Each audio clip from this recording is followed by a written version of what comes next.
Basically, to sum up the conversation, it seems like it's more societal based. Like even with this whole, like we talk about tricky and simping, these are not obviously universal words or terms that people can identify with in different parts of the world. We understand that, but in this part of the world, people understand what that is, and or at least we're trying to understand what that is. Because, like you said, simping is something that just came out how many years ago? I don't even think it's over 5 years old. Like the word, the word simping. Tricking, I think, was Tricking before has, that. has been Tricking around, like 20 has years ago. been Yeah. around, and that was Maybe just more.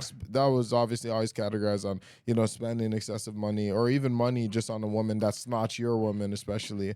Exactly. There's always that problem that people had with that because again, like you said, every action that men choose to do affects the field. Whether you decide you want to be a part of that field or not, it's still affecting all the men in the room, and it affects mentalities. That's the main said thing it you're best. talking about. I envy you for Yeah. that. Like I spent like 45 minutes trying to say what he just said in like 1 minute. He just that was it. Yeah, that was the thing. The biggest thing, and like you said, in Canada is a prime example of this. Like you said, might be one of the worst examples in the sense of what they're trying to push here and the mentality they're trying to put on men. So I think it's not necessarily this whole topic.